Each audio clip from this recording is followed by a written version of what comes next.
Hi guys, so good morning, good afternoon, and welcome back to my magical world. I am Frostbite, and if you are new to my channel, welcome back. So what I do here is that I read for you anything under the sun, and I update my life here. Sometimes when I feel like to. So I don't know, like this time is a bit quiet, so I don't know. I really don't know. So there is something that is bothering me, but I hope it's not serious. So let's just proceed. Okay. It's so windy. I mean, I love the weather here. It's windy and it's sunny, so I kind of like it. Wait lang guys. Don't worry about my hair, but I'm gonna check the date. Wait lang. Today is April 26, 2023, and it's Wednesday. Uh, the time now is 2:13 in the afternoon. Okay, so how are you guys? We are growing here. Like our community is like growing here. So I hope you are just there like to listen and to support each other. Your friends, your family, and make sure to choose your friends wisely because it is so important, more so your partner in life. If you are planning to, if you are meant to have a partner, because not all humans naman are brought here to have partners. So wait lang, there's a B. Wait lang. Okay, because I don't know, I've been wherever I go, there's always a B. I don't know what's wrong with them. Or even in our even in our the last location that I was in. So anyways, don't worry about it. It won't go to your screen naman. So we are on to the second part of the book flow. We are of course trying to finish this, and the chapter 2 consists of the anatomy of consciousness. So there are like mini subtitles, like sub chapters, something like that, guys. Okay, so I'm gonna count 1, 2, 3, 4, 5, 6. Okay, so there are six part of it. So let's start na ha. Okay, so the anatomy of consciousness. At certain times in history, cultures have taken it for granted that wait lang, kakakain ko lang kasi guys. So at certain times in history, cultures have taken it for granted that a person wasn't fully human unless he or she learned to master thoughts and feelings. In Confucian China, in ancient Sparta, in Republican Rome, in the early pilgrim settlements of New England, and among the British upper classes of the Victorian era, people were held responsible for keeping a tight rein on their emotions. Like, dito nga tayong side kasi gugulo eh. Wait lang. Anyone who indulged in self-pity, who let instinct rather than reflection dictate actions, forfeited the right to be accepted as a member of the community. In other in other historical periods such as the one in which we are now living, the ability to control oneself is not held in high esteem.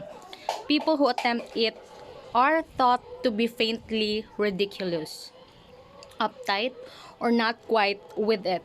But whatever the dictates of fashion, it seems that those who take trouble to gain mastery over that happens in consciousness do live a happier life. Okay, so get your water and have deep breath, okay? Because you need it. Wait lang, dami ng mga animals.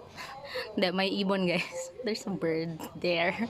So, let's continue. So to achieve such mastery, it is obviously important to understand how consciousness works. In the present chapter, we shall take a step in that direction. To begin with, and just to clear the air of any suspicion that in talking about consciousness we are referring to some mysterious process, we should recognize that like every other dimension of human behavior, it is the result of biological processes. It exists only because of the incredible complex architecture of our nervous of our nervous system. Sana ba ako? Of our, wait lang guys. I am lost. Architecture of our nervous system, which in turn is built up according to instructions contained in the protein. Next page. Protein molecules of our chromosomes. At the same time, we should also recognize that the way in which consciousness works is not entirely controlled by its biological programming. In many important respects that we shall review in the pages that follow, it is self-directed. I thought may tao ito. In other words, consciousness has developed the ability to override, or there's an ice cream, bili na kayo. Ada, joke lang. Wait.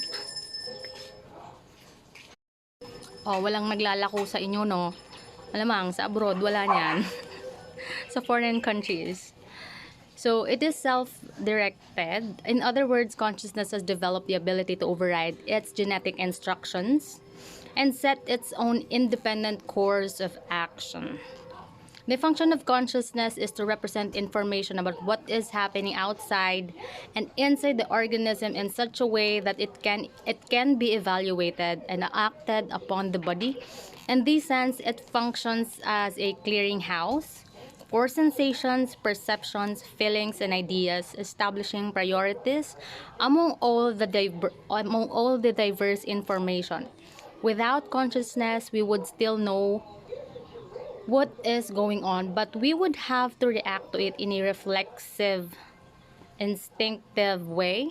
With consciousness, we can deliberately weigh what the senses tell us, and respond accordingly. And we can also invent information that did not exist before. It is because we have consciousness that we can daydream, make up lies, and write beautiful poems and scientific theories. So, ano ba Tagalog ng consciousness? Like, kamulawaya. Ay, hindi. I can't find the word. Like, ano siya, parang something related sa awareness. Wait lang guys, kasi ang kulit ng bee dito. Baka makagat tayo. Wait lang. Okay, we continue, children of the Philippines and the earth. Okay? Over the endless dark centuries of its... sorry. Sabi ko kakakain ko lang. Over the endless dark centuries of its evolution, the human nervous system has become so complex that it is now able to affect its own states, making it to a certain extent functionally independent of its own genetic blueprint and of the objective environment. A person can make himself happy or miserable, regardless of what is actually happening outside, just by changing the contents of consciousness. We all know individuals who can transform hopeless situations into challenges to be overcome just through the force of their personality. So it's really a difficult thing, guys, where you have to go through like challenging situations. I've been in that hell for so many times. Like it's a hell scenarios and situations. So I hope if you are experiencing anything like that, you also can overcome it. Because me, multiple folds. I'm supposed to be dead right now. I proceed. We all know individuals, ayan, this ability to persevere despite obstacles and setbacks in the quality people most admire in others, and justly so. It is probably the most important trait not only for succeeding in life, but for enjoying it as well. To develop this trait, one must find ways to order consciousness to us to be in control of feelings and thoughts. It is best not to expect that shortcuts will do the trick. Some people have a tendency to become very mystical when talking about consciousness and expect it to accomplish miracles that at present it is not designed to perform. Okay, breathe muna guys. So they would like to believe that anything is possible in what they think of in what they think of as the spiritual realm. Other individuals claim the power to channel into past existences, to communicate with spiritual entities, and to perform uncanny feats of extrasensory perception. When not outright frauds, these accounts usually turn out to be self-delusions, lies that an overly receptive mind tells itself.